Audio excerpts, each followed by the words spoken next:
Hey everyone, my name's Jack Brown, and I don't usually speak directly to the camera like this, but this is what we're doing in the video today.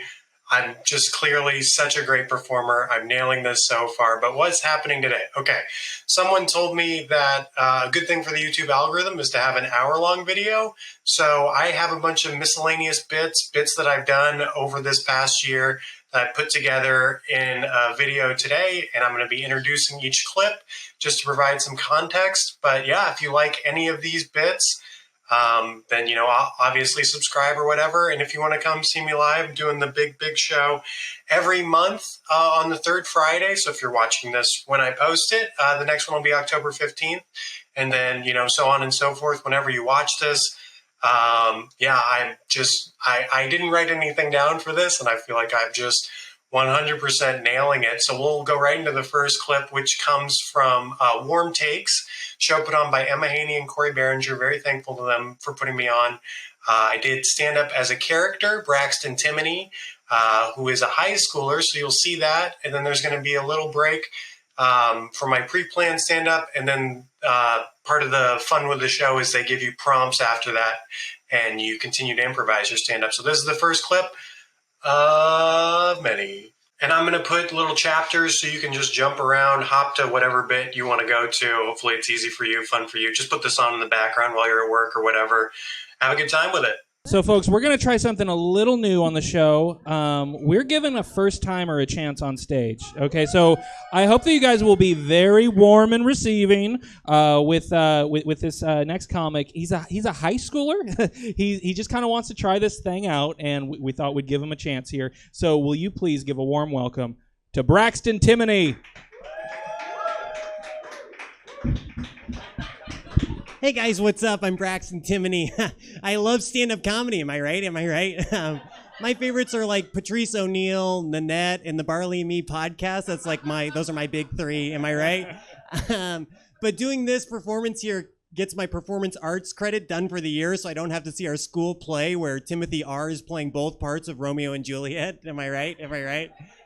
But I'm a junior at McClatchy. I can't wait till I'm a senior. Am I right? They get one of those signs in the front yard that says, "We're proud of our McClatchy Lions." So when I fudge up at home, I can point to it and be like, sorry I didn't take the chicken out to defrost, Mom, but you told the whole neighborhood you're proud of me. Am I right? Speaking of parents, though, they're so weird. Parents are so weird when we watch Euphoria together. Anytime anything happens in Euphoria, am I right? Anytime anything happens in Euphoria, they look at me like, I'm like, I didn't make the show. Am I right? Anytime something happens on Rizzoli and Isles, I don't look at them like, adults are bad. Am I right?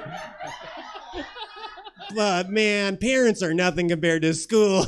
Am I right? Man, substitute teachers? Am I right? Or when are we going to have substitute students? Am I right? Or at the very least, can we have class outside? Am I right? It's like, man. And there's so much homework at school, too. It's like even on the weekend, I have so much homework. It's like, let's just end the word after home. Am I right? No need to add any extra work. But it's like crazy stuff in my homework.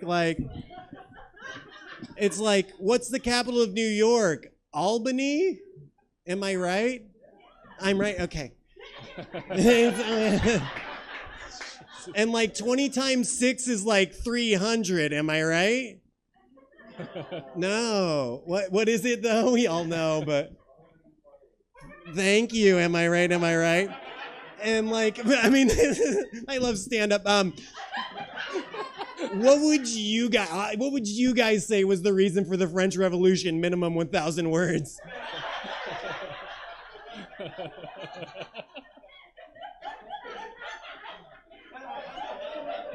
Even just some of the words, I can fill in the rest, but anyone want to go? Napoleon, okay. Is that right?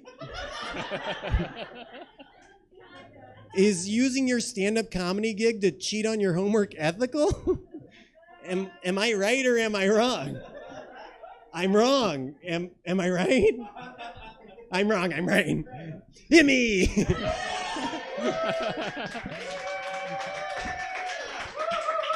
Okay, Braxton.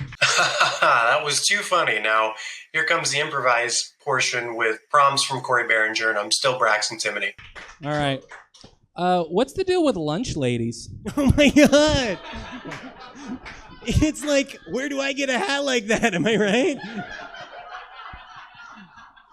It was so crazy during Zoom school. I was like, I miss Lunch Lady Dolores. And they're like, okay, there's nothing we can do about that. She's not going to get on Zoom just with you. But looking forward to seeing her again. Some great conversations around some grub and mystery meat. Am I right? Are there any fun Zoom pranks that you guys like to do in class? Oh, man. Did you know beforehand? No, I didn't. So you can totally mute someone else if you're the Zoom meeting leader. And Jeremy R. was going on and on about his weekend, and we muted him. And he's so narcissistic, he didn't notice for like 5 minutes. We didn't hear any of his anecdote about going to the roller rink. But then we felt really bad about it and asked him about it in person when we saw him recently. So stuff like that. Freshmen are dumb babies. Elaborate. I don't think there are dumb babies anymore. You guys see Boss Baby 2?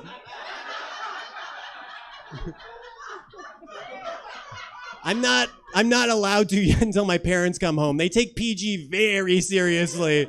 It's like, come on, am I right?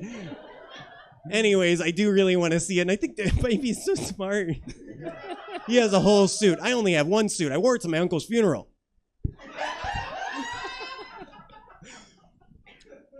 Tips for the next global pandemic. The next global pandemic. Someone's a little bit pessimistic. Lots of books. Well, I tell you what, sometimes when you think about things like a kid, you learn how to be adult like a boss. So maybe if we could think more about sharing and having recess and being on the same team instead of fighting and division. Am I right? Okay, adults don't have this one. Don't worry. We got next. All right, last topic, okay? How are you going to spend the rest of this summer? Oh, the rest of the summer? I got a job at Mountain Mike's. It's actually pretty cool because I've never had my own walking around money before, but I'm the guy who bends the pepperonis to be up more at Mountain Mike's. You know, they're usually like flat and circular. I'm sorry, I'm just talking to Mr. Barringer. Let me get to you guys. But yeah, you know how the pizza's usually like flat and that? We do them up at Mountain Mike's. They let me do it with my raw hands. It's awesome. I don't like wearing gloves. That was my last topic, so let me just give it up for a cool adult, Cory Barringer. Give it up for Braxton Timoney, ladies and gentlemen. All right, please. This next clip comes from the By All Means comedy show run by Josh Means. Really nice guy. He's been super kind to me. Great stand-up. Super good with the roast battles, that sort of thing. You should definitely follow Josh Means. Really good at basketball, too. But this is my first time performing at Laughs Unlimited, and I would not be surprised if it was my last time. Once you meet Prospector Jasper, a fun little character. All the way from the Gold Rush days. I want you guys to make it very loud for the super funny Prospector Jasper.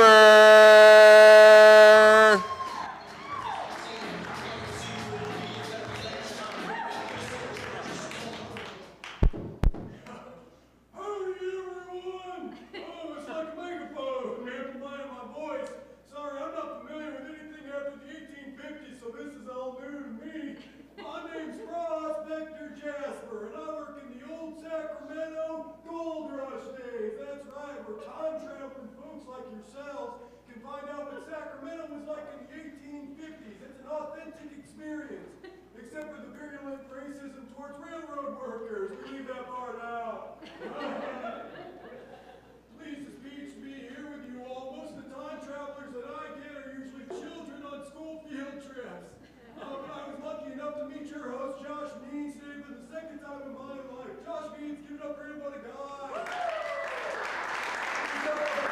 He's the Prospector, the Prospector's beer takes one to know one. We have similar facial hair, that's all I'll say. A man after my own heart. Josh Means was just recently passed at the prestigious Ha Ha Comedy Club in Hollywood. Give it up. Hollywood doesn't even exist to me, but even I know that's a big deal, being passed. Last time I was passed over at the local Prospector Suck and Fuck. Picked last at the Suck and Fuck, but I still got picked. Let me tell you, the gold rush is nothing compared to the rush of blood to your penis when you get a boner. The red rush. I hope that someday people commemorate this time of 1849 and all us 49ers with our red and gold rushes. Maybe put on a uniform or something, I don't know. I don't really know. Get rid of this bad boy. Right now. Oh, is my microphone not been working the whole time? Quick question, because this is kind of a voice.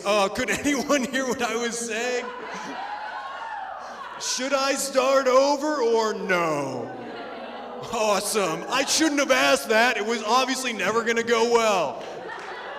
Either I'd have to do it all again, or I hear a resounding no. So anyways, 49ers, red and gold rushes. But I'm rambling as I tend to do.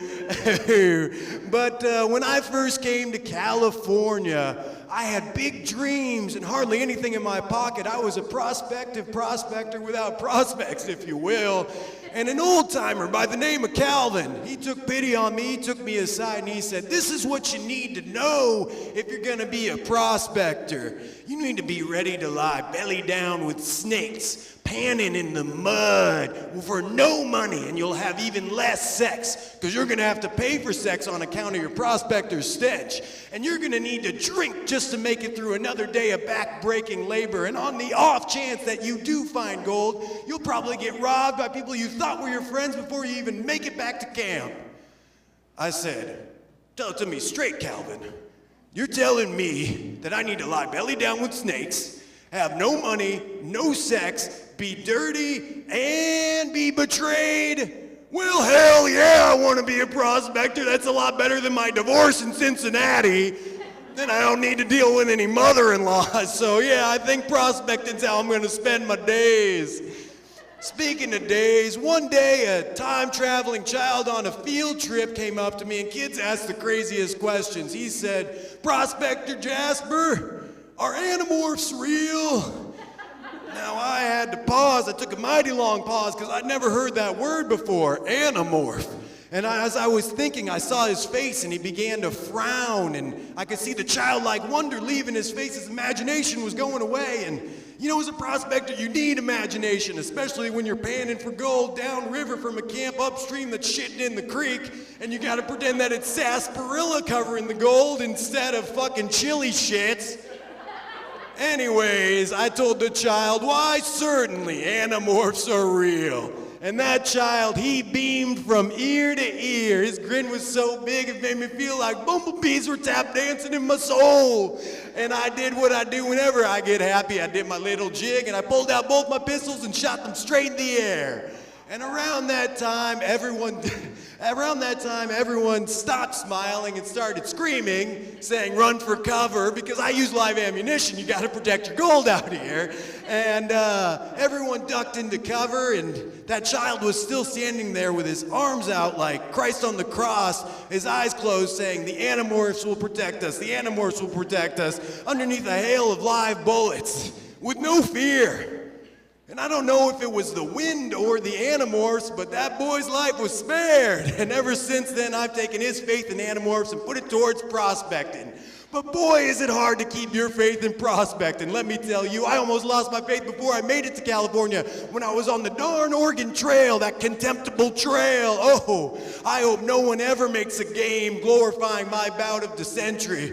Oh, that shit hurted my ass. Oh, but it's hard not to lose your faith. People steal your gold. I wish there was a way, a decentralized way to put gold on a blockchain, and people could have bits of coin that they could maybe get outside of our physical world. But I don't know, I'm just spitballing.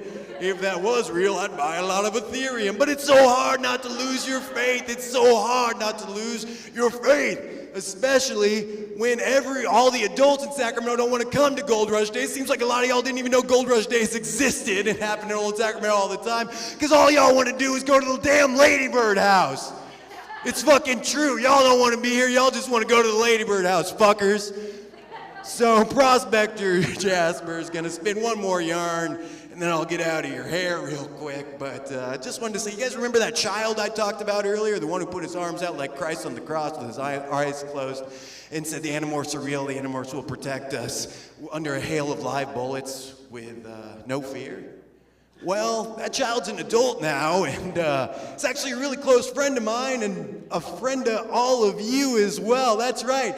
That was the first time I met your host, Josh Means. Give it up for the Animorphs kid, Josh Means. Prospector Jasper, everybody. Don't adjust your speakers. I didn't realize the mic wasn't working, and that's what happened. And I think it's funny to watch the video now, but that's what happened. Oh, Prospector Jasper, you're so... You are really you, Prospector Jasper. Okay, this next one is Randy McMath, who's giving a lecture on emotional intelligence for men.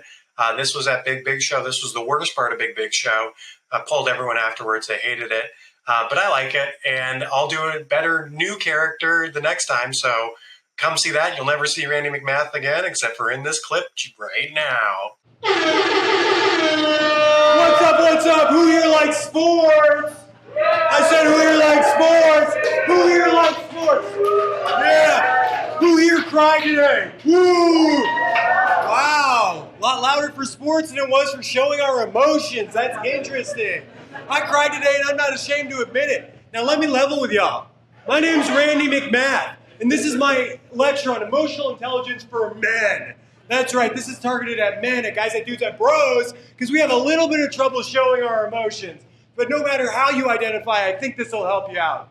I've given this lecture at The Ohio State University, Fortune 500 companies like Dell and Dude Wipes, and I had a 3-month TED Talk residency at the Hard Rock Hotel in Daytona Beach, Florida.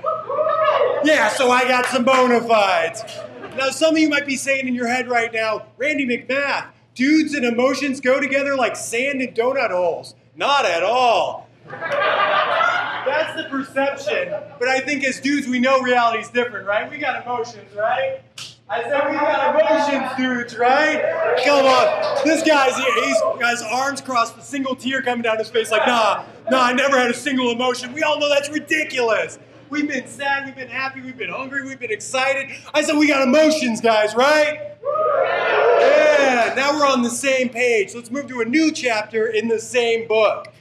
If you're ready to take it emotionally, let me hear you say, let's grow. Let's grow. I want to hear you scream it. Let's grow. Let's grow. Throw your head back. It's Friday night. Let's grow. Let's grow. Damn. Thanks, guys. Let's dig in emotionally. You know, being tough isn't hiding your emotions, it's sharing them. The reason I was crying earlier today, I was thinking about my grandpa. He was a hard ass, used to be an offensive line coach at the University of Kentucky. He had a drinking problem. He's gone now and I miss him. I wish I could talk to him one more time. If you guys feel that, let me hear you say, let's grow. Let's grow. So I miss my grandpa so much. I start reading his diaries. And in his diaries, he's being open and honest and raw in a way he never was when he was here on earth with me. And I'm thinking, man, men, we got to express that while we're here, right? If you feel me, let me hear you say, let's grow. Let's grow. I got a couple dudes rocking with me. All right, I'm going to remember who's rocking with me. As men, we stay committed, we stay loyal. That's my guy right there. So I'm reading through my grandpa's diaries, and maybe you haven't had this exact experience, but you've had something like it. We're more alike than we are different, okay? I'm reading through my grandpa's diaries, and I get to the section where he gets bought out of his contract at the University of Kentucky because of his drinking habit. Yeah, I never knew, and neither did my grandma. My grandpa was so embarrassed and couldn't share his emotions that he never told her. They never even got to spend the buyout money, and it was a lot of money. I also found a coded treasure map in his diary. Let me hear you say, let's grow. So I've got this coded treasure map now, and I'm thinking, should I tell my grandma? Because she's hurting financially. The funeral costs for my grandpa were sky high. They had to bury him twice. First time didn't take. And my grandma, man, it's, nothing was ever done for her. It's like that song, and you can sing along if you know it. It may not mean nothing to y'all, but understand nothing was done for me. I'm never stopping at all. I want this shit forever, man. Last name ever. First name. Okay, I got carried away. But, thanks for singing with me, guys. Let's grow. So I got this emotional conundrum with my grandma, and obviously I come to the decision that I can't tell her. So I do a seance to bring back my grandpa. And my grandpa's talking to me. He's being emotional and honest. Man, we got emotions. Keep rocking with me. And I'm talking with my grandpa, and he decodes the treasure map.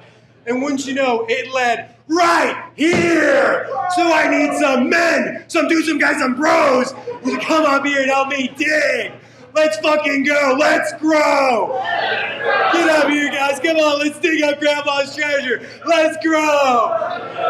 You guys were rocking with me earlier. Come on. We stay loyal. You especially. Come on. I feel like no one's coming up here right now. Let's grow. Oh, fuck. Oh, fuck. Look at me. Crying again. Emotional, man, yes, we do exist. I know I seem so fucking perfect, but even I can have emotions, all right? So hopefully you guys all learned that it's okay to express your emotions, okay? Let me get one more Let's Grow for the road. Let's grow. I was supposed to end that bit by bringing out a shovel and stuff, and I bought a shovel specifically for it. I didn't have a shovel. I didn't want to ask someone to borrow their shovel. I had to go to the hardware store, get a shovel, made it clear to them that I was paying with my cards. They didn't think I was murdering someone by paying for cash for just a shovel. And then I forgot to bring the shovel on stage. So you can just imagine that last bit ending with a little shovel portion. Fun for you to imagine. It's not what happened. So this next clip is from Molly Party, hosted by Molly Doan, who is a legend. I was very intimidated to be on this show because she's great. There were some really great folks on it as well. The Artist on Artist on Artist podcast. If you like improvised podcasts, is really, really great. I'd recommend checking them out. They were on this show too.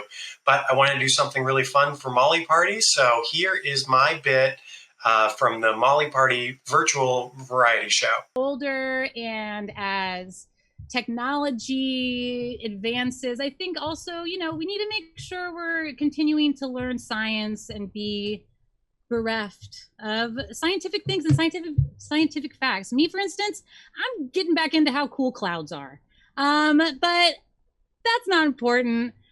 Let's give it up and welcome to your screen our first guest, Dr. Devin Debato, giving a lecture on chlorophyll for Biology 201.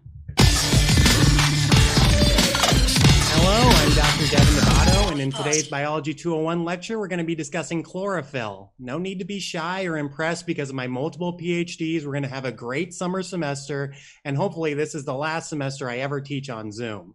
Class will be recorded, as you saw in your syllabus, and I just want to get one thing out of the way. I'm not a jokester. Saying things like, let me chlorophyll you in on chlorophyll, that's not me. I concede I did it just now, but it was to illustrate a point, and I'm glad we moved past it. Thank you for having my intro slide up. We'll move on to our second slide, topics. Again, you would have seen these in your syllabus, so we can keep moving forward onto slide 3 and get into it in earnest. Slide 3 is chlorophyll in plants. And I'm actually not seeing my slide anymore. I'm seeing Norton antivirus. No, I don't want to update Norton antivirus. Oh boy, restart computer. I don't want to do that either. My apologies, class. You have multiple PhDs, Dr. Devin Debato. Figure it out, okay? Okay, slapping it's not going to help. I'm not the Fonz. And it seems like my computer is totally frozen on the first class of summer semester. So I'll just get out of this PowerPoint and let Norton antivirus go nuts because it needs to go right now. Oh, this is embarrassing.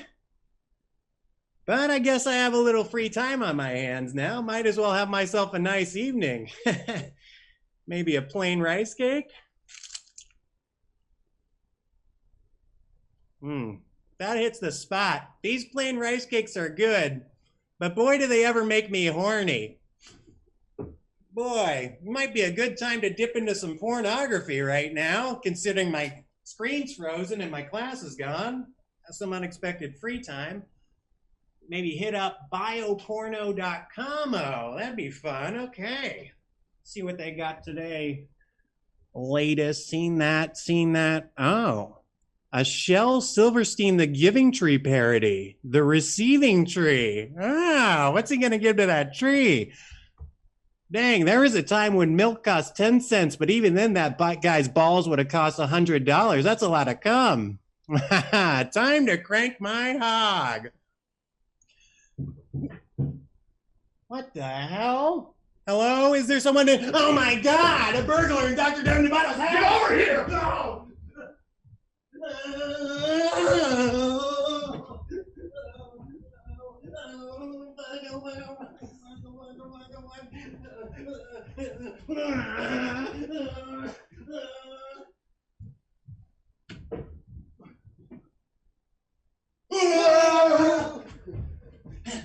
Get out here, you coward!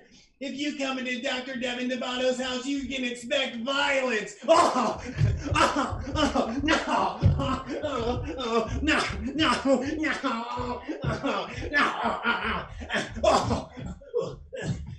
don't take my laptop. I love knowledge. No, stop it. I'm under more heat than Olivia Rodrigo's ex-boyfriend. I don't usually make jokes. Thanks. I thought it was good too. Oh, die!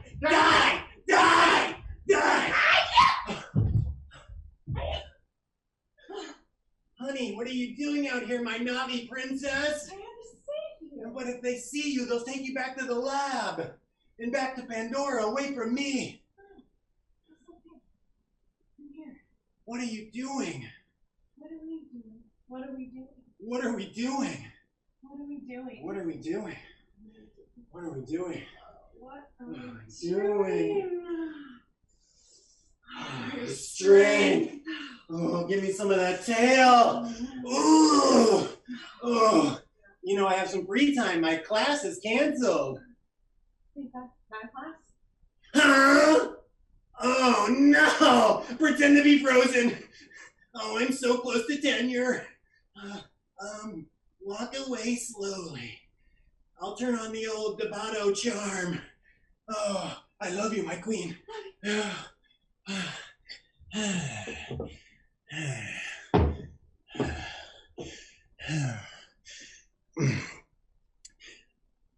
Hello, class. My computer had a glitch. If you saw anything, you're probably high.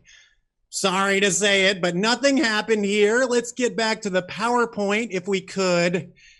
Yeah, we got chlorophyll. Let's move to the next slide. Okay, we're not going to have enough time to discuss critical race theory today, even though we have to discuss it in every class. So let's just move forward one more. And yeah, that's the end of class. So class, next week, we're going to be talking about how mitochondria is the powerhouse of the cell. And yeah, see you next week, class. Good learning.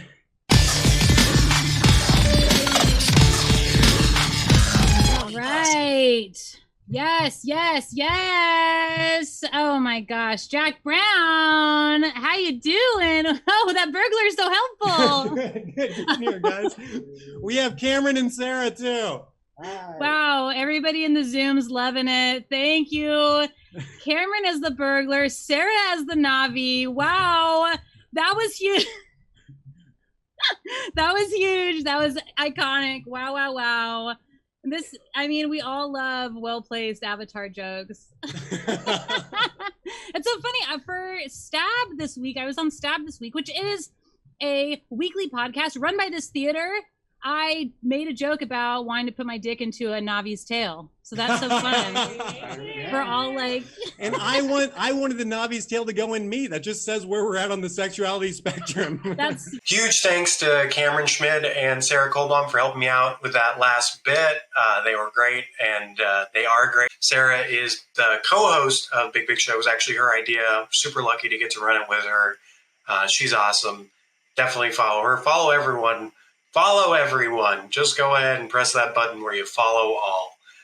But this next bit is from Stab, which is a show that Jesse Jones runs. What happens on Stab is comedians get prompts like 48 to 24 hours before the show, writing prompts, and then you write, and then you get to deliver them. I find it to be fun, even though I always dread it when I do it because I feel like I don't have enough time. It helps me not overthink things too much. So for this next one, the prompt I was responding to was to reimagine the acronym RTEC. So this is where I went with that prompt. What do you have in the way of reorganization? Well, you're going to find out. I don't say it until the end, so I'm really excited for you to listen to this whole fucking shit not knowing which one I did. Okay, that guy's gone. I'm a new guy now. Okay. Captain's log, August 16th, 1845. The journey continues for the HMS Terror. We're tasked with exploring the Arctic coastal mainland after Franklin's second Arctic expedition left 500 kilometers of unexplored coastline. And by Jove, that's just what we'll do. What an honor it is to be captain of this vessel conducting the most important work. Dangerous, yes, but what is life without danger? With my first mate, Bessie Bones, my crew in this fine ship, I know we cannot fail in our most noble of quests. Nothing shall dissuade me. Forward! Captain's log, September 7th, 1845. We near the Arctic. Although we left our homes nigh on 4 months ago, the crew is in good nick. They say they're composing a song to keep their spirits high. How delightful. With smiles on our faces and the wind at our backs, we move forward. Excelsior! Captain's log, September 14th, 1845. The Arctic grows nearer still. The crew dutifully completes their tasks, but then they spend every free moment working on their song. The men will not let me hear the song as they say it's not ready yet.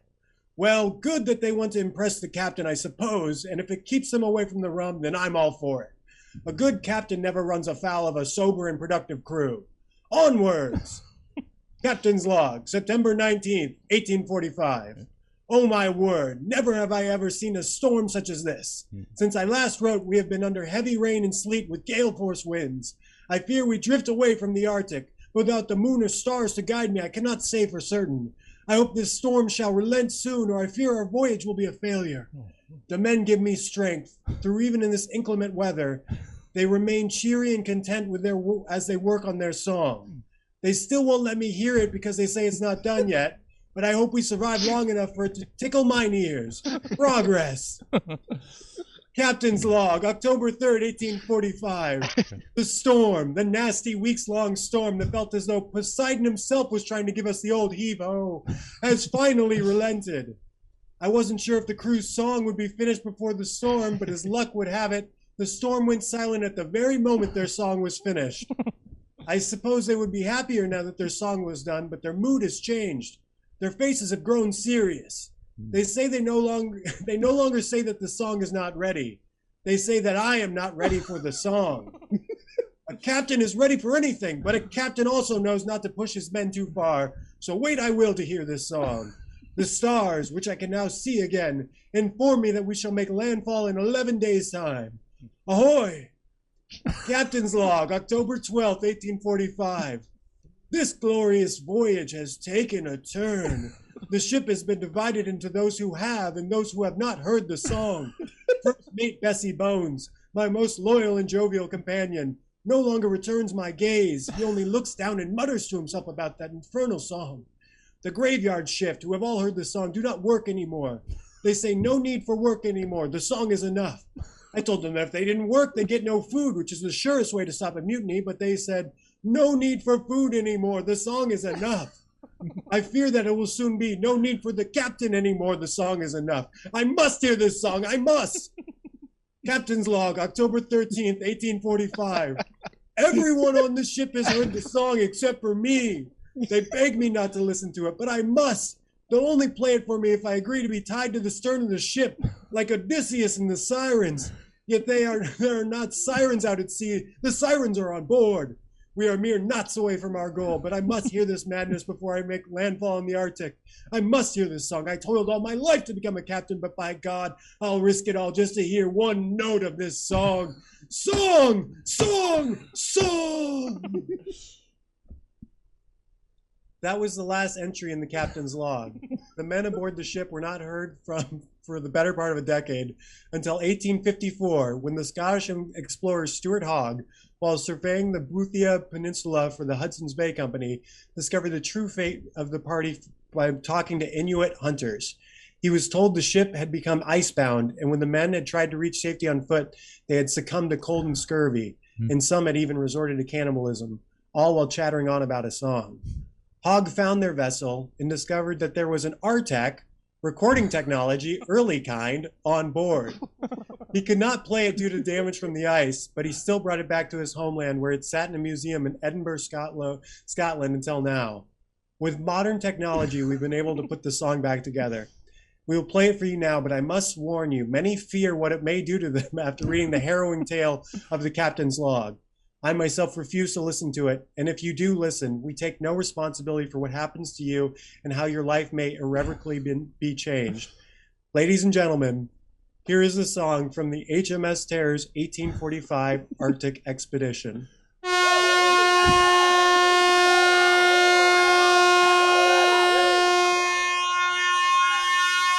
We love our captain, oh, we love our captain, oh, we love him so.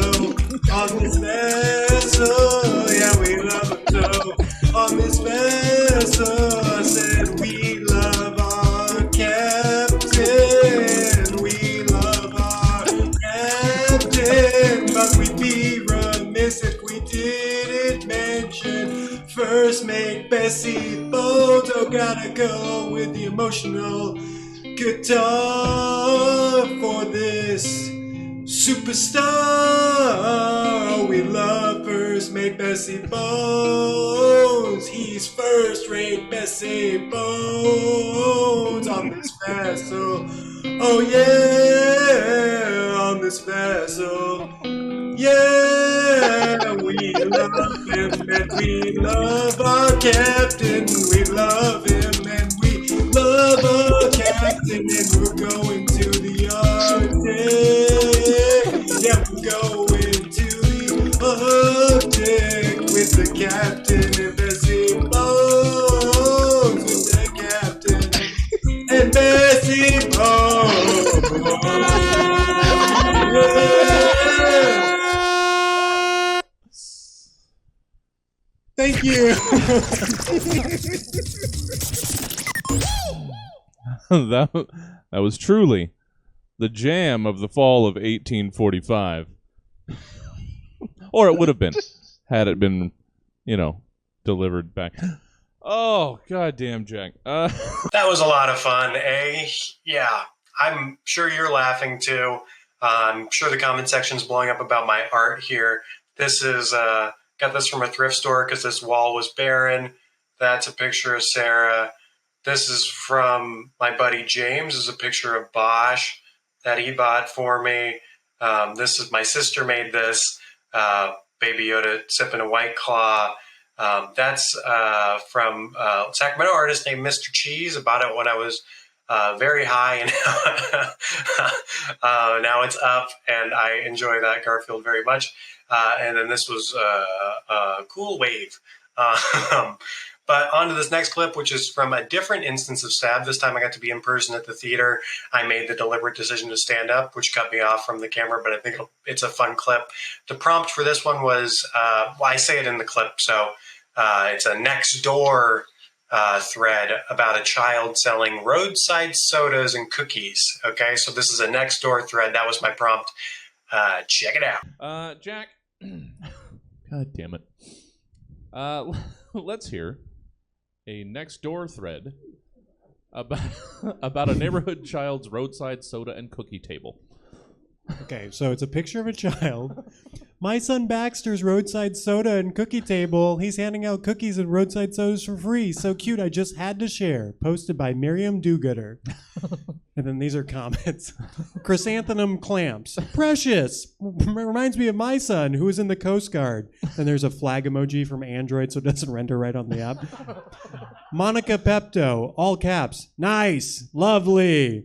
Frank Higginbottom. This is problematic on multiple fronts. First off, no businesses are allowed to promote on Nextdoor, or at least that's what I was told when I tried to promote my Beanbags warehouse. Secondly, what the fuck is a roadside soda and cookies table? I've heard of a lemonade stand, but a roadside soda and cookies table? At least those kids make the lemonade. Your kid made soda? I doubt it. And is he undercutting the Girl Scouts by selling cookies? Way to support women. Mods, please delete this post. Miriam Do-Gooder. No, please don't delete this wholesome celebration of my son. He's just giving out roadside soda and cookies at his table for free. Gregor Townsend. Roadside soda sounds like a euphemism for beer. I want beer. Frank Higginbottom, at Gregor Townsend. Of course you want beer, you sick drunk fuck. Thanks for projecting the movie Monkey Bone through my window last night again. Gregor Townsend. I can watch Monkey Bone on my property whenever I want. If the light happens to reach your window, that's not my problem. Frank Higginbottom. This is the 7th time this has happened. Haven't you seen the 2001 dark comedy Monkey Bone starring Brendan Fraser enough? Gregor Townsend. I still don't get it. I get too drunk and then I get so sweepy. As a matter of fact, I'm getting sweepy right now. Hee hee.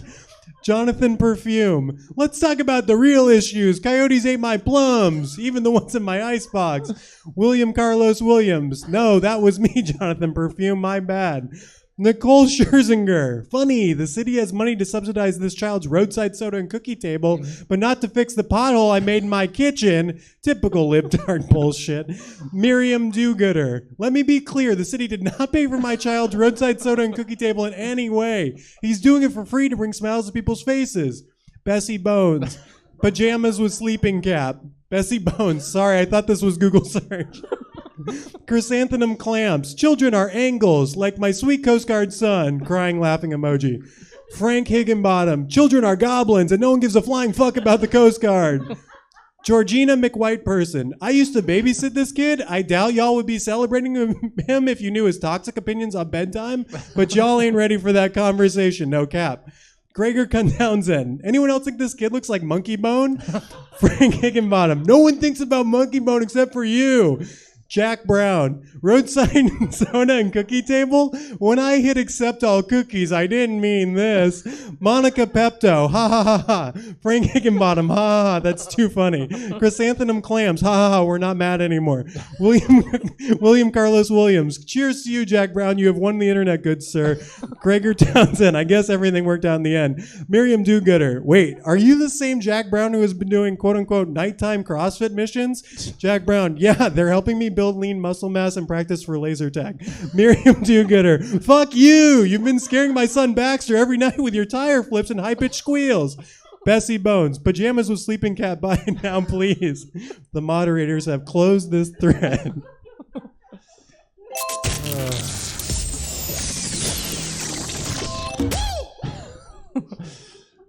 I was gonna go with lemonade stand, but that just seemed like Honestly, roadside soda and cookie table really made me laugh. What a great clip. This next clip is from Transportationcon, which was a fun PowerPoint show that Daniel Kessenich put on. Was super fun to be a part of. I play researcher Barry Bazza Swinton. This is a good clip because it helps me get closer to an hour. There's some questions asked by people on the show too. Dylan Fox and Alyssa Cowan really crushed on this show. They did a much funnier job than me. If you want to look up their stuff, I'm not going to put it in my video because it's my video. But I would recommend watching it. They're great. Have I said everyone involved with everything is great so far? Yeah, but it's also true. I'm very, very lucky to have so many kind people in the Sacramento comedy community that let me do this dumb, silly stuff. And hopefully you're enjoying it. Hopefully I don't need to sell you on what's happening as you're 40 minutes into the video or whenever this comes up. If you are still watching, you are still watching because you can hear me. If you're not still watching, you can't hear me.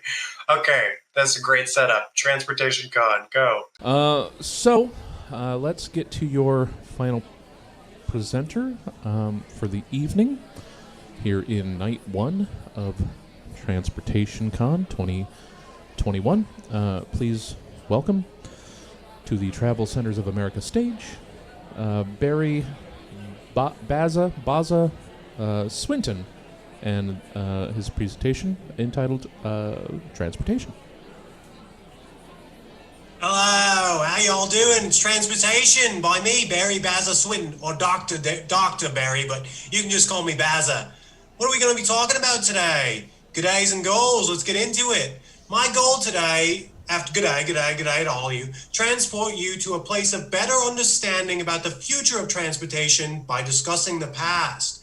Okay, we're not going to have any dictionary definitions in this one, mate, all right? It's just going to be me flowing through this presentation to you, talking about transportation. And let's transport there together. All right, we're also going to have a little bit of fun along the way. Don't want to be too stuffy, so there you go. Just a little bit of lighthearted stuff that you can expect from me. That is, of course, a picture of me. Moving on to tonight's presentation, we're going to get through the who, the how, and the yes. I feel like who, what, when, where, why is sort of out of date. We're going to look at who's involved in transportation, how it's done, and then that linkage right there, that's going to be the yes. We're going to put the who and how together in the yes. You got it. You're smart. You're here.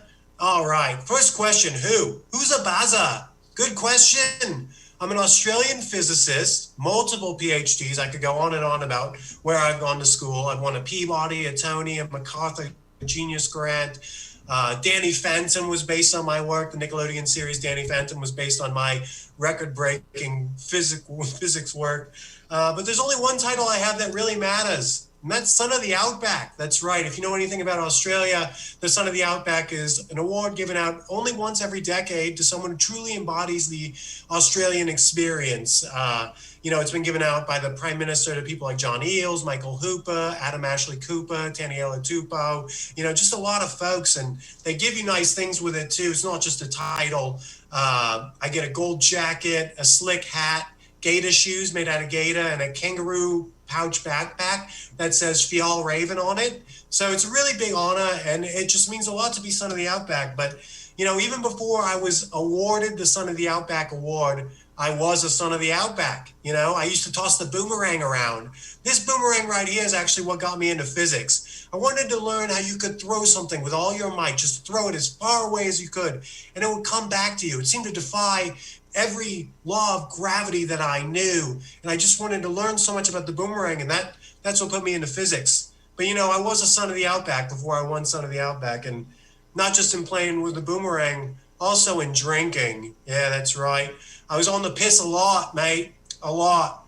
I just drinking a lot. Just a lot of drinking at this time. It wasn't all bad, though. One time I met Matty Tamua of the Melbourne Rebels. I drank with Matty Tamua. It was pretty cool. But for the most part, it was really bad. The pressure was too much. When you win an award that's only once a decade, there's a lot of pressure on you to create something. I could barely even remember Newton's Cradle with how much I was drinking. Newton's Cradle, of course, is when you do one of those perpetual motion machines, and I couldn't really remember how that works. You just pull one end and start it off. Easy, Bazza. But it was at that point, sitting in the pub each day, knowing that I could no longer be Australian. It was just the weight of the nation was too much on me. I lost my golden jacket in a game of cards. I lost my slick hat in a game of poker. I lost my gator shoes in the water. And I lost my kangaroo pouch backpack that said Fial Raven on it. And I tried to leave Australia. I tried to travel to all the metropolitan capitals in the world, France, Detroit, England, but everywhere I went, people recognized my distinctly Australian accent and said I was Australian. I was reminded of how hard it is to create something, how hard it is to make something out of nothing, how hard it is to make something that would be useful for all Australians. You just work so hard on something you think is right and try and share it with others, and sometimes it just doesn't come off, mate. It just doesn't come off. Isolation, depression, whatever you want to call it. I was at a point in my life where I would have questions like, when's the next Stuart Little coming out? And I was too afraid to ask them because I didn't want to talk. I didn't want to put my accent out there and have people recognize me as Australian because I didn't recognize myself as Australian. So I found myself parked at the end of a bar in Detroit. Actually, this was in England. It was in England when I was parked at the end of a pub. And someone comes up to me and says, he asks if I'm Australian. I hadn't said a word at that point. I didn't know how he knew. I said, nah, mate. He said, no, I reckon you are. And he put his hand around my shoulder and he said, I know pressure, mate. Looks like you're under some yourself. And you have to go away to come back. I get that. It looks like you've gone far away from Australia here to England.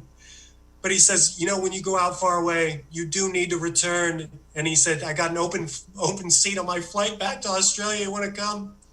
It was Matty Tamua of the Melbourne Rebels. He was playing for the Leicester Tigers that year, and he took me back.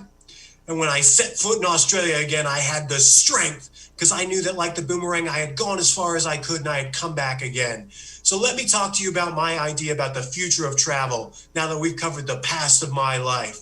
You have these three bubbles here. Physics, I know that. My life experience, yes. And Australian, they all came together to form one idea, the boomerang. Now, this is a service where every place you would need to go, there's a car in front of your house to take you specifically there and then to come back. No more calling Ubers, no more waiting for the bus, no more driving your own car. This is a fleet of cars with every possible destination you might go to that will just take you there and back, and it won't pick anyone else up. It's fine. The staffing will be easy now that Prop 22 passed. Every house should have 30 cars in front of it. We looked at the competitive landscape on this, and these are just Australian numbers, but I feel like they'll extrapolate well to the world. If you pay attention, especially to Category 1 and Category 2, you can see that the market's just ripe for something like this. So within the first 3 weeks of making Boomerang, we had turned a tremendous profit. And I'd just like to say this might feel like I'm, dancing on the grave of everyone else at Transportationcon because Boomerang's doing so well. So we named this car service. But when I was booked to do this, we actually hadn't turned a profit yet. And now we're a unicorn just blowing up. So just to recap tonight's presentation, we talked about the who, me, Bazza, the how, crying, and the yes, putting those two things together to make a boomerang. Just a beautiful presentation to give. So happy that it turned out right for me. I want to give a special thank you to Matty Tamua. And again, we are having a bit of fun. And I'd like for you all to meet me on the intersection of questions and answers. If you've got any questions for me, but I'd just like to say good day and thanks. Hey, how's it going, Bazza? Cheers, doing well now. Wouldn't have been the answer a couple of years back, but Yeah. Boomerang. I'm glad you're doing so much better. I just had a question. I really like your idea about having a fleet of cars that just for any store or destination that you were trying to go to. I was wondering if there's any way you'd be interested in like partnering up, scaling that down a little bit to maybe about a foot long, a rat's a foot long, 6 inches maybe, in doing the same thing but for rats. I tell you what, I'm on board. I don't know how long rats are, but I know that a rat that made me a foot long one time, this subway worker, Jared, if you're on, Jared, get bent. You made me a terrible sub.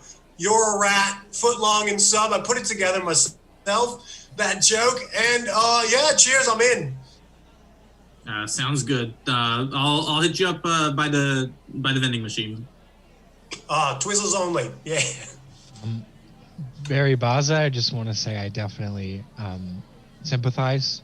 That low place that you were in, I'm in now because I found out that, anime, I thought it wasn't real, but now it is real. It's still up in the air. I don't really know how to feel about it. So I'm I really thank you for that presentation. It really spoke to me where I'm at currently, so no questions. I just really want to I just want to put a damper on the mood again at Transportationcon. I feel like, I'm sorry about that again, but yeah, just thank you for your presentation. Well, I'd say this. What really helped me was Matty Tamua, if you could meet him, the fly half for Melbourne Rebels and Leicester Tigers, Australian Wallabies. Yeah. But yeah, I didn't know either that a lot of people would be sharing sad personal stories. Of course, Dylan had that guy get hit. Ryan, your thing happened. And mine happened third, so I guess rule of threes. But yeah, I just didn't know Transportationcon would be like this. I thought I had a different angle on it, but sometimes when you throw the boomerang at a certain angle, it doesn't come back. So maybe the same angle was the correct angle. Who knows? I have a question. For your company, do you have any, are you guys on public? Are you a public company? Because I was thinking about buying your stock and just riding it to the moon. Does that make sense? Yes, diamond hands, of course. Yes, love that. Go ahead. We're on the stock exchange as our full name, Boomerang. It's one of the longest ones on there. So let me just get that back up. Yeah, there it is, Boomerang, in case you needed help spelling it. Yeah, it's the New York Stock Exchange said they're looking to get into longer characters. They want to get into that. So yeah, we're fully Boomerang on there. Buy stock. Nice, thank you. It's very large on the ticker. I can't miss it. Thank you.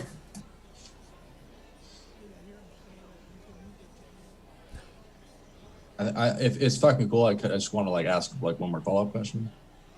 Cheers. All right, so like we were talking about like all like that sad shit, like fucking Ryan was getting like really fucking depressed and like you were fucking sad and shit. But like I also like saw that you're probably like one of the most successful fucking people here. I just want to like wonder like what's like your relationship to positive vibes with like your fucking like business ideas. Oh, it's got to be, when you said positive vibes only, it was like a weight came off my shoulders. Hell yeah. I mean, just being an Australian and a representative for Australia, people are always saying things like, go watch The Wiggles, why is Christmas in the summer, things like that, just negative, hater vibes. And I just, you know, I hate to say I hate that, but I don't like it, you know, so positive vibes only in business and life. Cheers to you, mate. Cheers to many more transportation cons. Hell yeah. Thank you.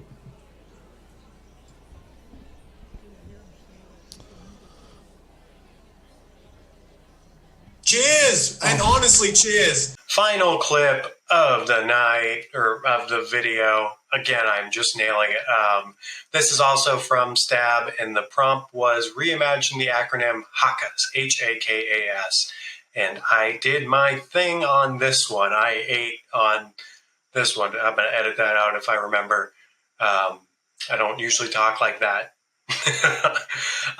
But seriously, if you're watching this, it means a lot. Sometimes it feels like I do these videos or I do the shows and no one cares and no one wants to acknowledge that I'm even trying to do anything. Not that, you know, doing something is in itself worthy or noble or anything, but I am trying. I've been doing this for 5 years now. Hopefully give you a laugh. There's some funny stuff on my page.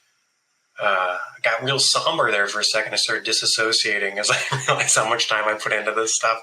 But I am excited to get this hour-long video out, and I am excited to set up this next clip from Stab. And here it comes, and you got it, dude. Jackson. Yes, sir. Let's hear, wrapping this up right quick. You're going to eat those words. Your HAKAS extended version. New email. Subject line. HAKAS? Question mark. Hello, Marge. Thanks again for all your help with my new employee orientation. You said to ask you if I had any questions, and I have one. What is HAKAS? I keep hearing about it in meetings as a big thing we're working on, but I can't find any more information. I was wondering what it meant. Thanks in advance. Cheers, Emily Lozenge. Bing! Email reply. Hey, Emily, thanks for reaching out. It's good that you did so because HAKAS is crucial to what we do here. I've added Sebastian to this email thread so that he can provide a better explanation of HAKAS. Stoked to have you on the team, Emily. Thanks. Marge T. D'Angelo. Bing! Email reply. Hey, everyone. Thanks for throwing me on the chain, Sebastian, as if I didn't have enough to do. Just kidding. When you work with total rock stars, and work is actually fun and is basically your playtime. Anyways, HAKAS, you don't know? That's unbelievable. Let me loop you in with another total rock star in Bessie Bones. He's the new junior manager in charge of our department. Rock on, rock stars. Together in rock, Sebastian Vixen. Bing! Email reply. Hello, Bessie Bones here. All HAKAS inquiries should be directed to Alejandro Zahara Polo. Remember, keep your numbers up and hit quotas, people. Faithfully yours, Bessie Bones. Bing! Email reply. I'm grumpy today. Ask Luber. TTYLAZP. Bing! Email reply. Sorry to hear that, Alejandro. Adding Gluber to the chain. Gluber, I hope this email finds you well. See the thread for more context. Cheers, Emily Lozenge. Bing! Email reply. Emily, this email doesn't find me well. I think I left my kayak in the river this weekend, and I can't call home to check because no one's there because I'm a widower. And I hit my knee on a table, and it hurts really bad. Gloober. And then Gloober has an email signature. There are worse things than dying, Bill. I wake up most mornings and I want it. I hope for it. The Punisher. P.S. If you can't handle my email signature Punisher quote, then I'm truly sorry. Bing, email reply. Gloober, oh my gosh, are you okay? Cheers, Emily Lozenge. Bing, email reply. Emily, yeah. Actually, things are pretty chill overall, smiley face. Turns out my kayak is on top of my car. Plus, I'm going to a clam bake later. As for her costs, I'm adding Ginny Cocoa Dop to the thread. Gloober. There are worse things than dying, Bill. I wake up most mornings and I want it. I hope for it. The Punisher. P.S. If you can't handle my email signature Punisher quote, then I'm truly sorry. Bing, email reply. Sorry to miss your email, but I am out of office from October 6th through 13th to get LASIK, and then again from October 14th through 18th to do LASIK again at a different doctor. If you need urgent help with work-related things, your email will be auto-forwarded to Devin Dubnik. If you want to hear my latest single, press play. Then there's an MP3 marked final real Jenny Coco Dop single. I've been doing good in a bad way. I've been going to church on a Sunday, still wearing my clothes from Saturday, praying to make my hangover okay. Bing, email reply. Hello all, I'm filling in for Ginny Coco Dop, as you may have seen in her previous OOO message. I obviously don't have the answer on Hakas, so I'm tossing Francis McFeefle on the chain. Cheers, Devin. There's a little logo in his email signature that says, 8% of the male population suffers from red-green color blindness. We will not be silent any longer. It's time for hashtag new colors for Christmas. Bing, email reply. Hello? Hello? God, I can never get this voice to text to work right. I am Goldfish. No, I am not Goldfish. I am golfing. Golf. Out golfing, and we'll add our CEO to the thread. 4. No, don't write that. Well, definitely don't write that as well. Stop. Stop writing. No, don't stop playing. We got to get through 18 holes. Don't put holes in a work email. That's the first thing they're going to search if there's a leak. Send. Bing, email reply. Hello, it's me, Bessie Bones. I'm actually the CEO, and I was doing an undercover boss earlier. And guess what? You all passed. So congrats to you. And I am very powerful, but not powerful enough to know what Hakas is. I only implement our master's directives. I never try to understand them. You, Emily Lozenge, are the only employee in the history of this company to so doggedly chase down the answer. And for your efforts, I reward you with an email directly with our master. I hope you find what you're looking for. Faithfully yours, Bessie Bones. Bing, email reply. Emily, salutations. It is I, Bill Gates. Yes, yes. You always knew an email thread would end with me, as I am the ultimate digital man. Look upon my servers, all ye in despair. Yes. Hakas means hogs attacking kids as simulated. Every simulation we've run ends in this eventuality. We cannot change it. We cannot subvert it. No matter the supercomputer, no matter the algorithm, no matter what variables we implement, the arc of our future is long and it bends towards hogs attacking children. The first microchip was given to hogs decades ago and the effects are already irreversible. Predestination exists. Make your peace with the future now. Resistance is futile. Yes, yes. Bing, email reply. Bill, thanks for the info. Much appreciated. Cheers, Emily Lozenge. Mm-hmm.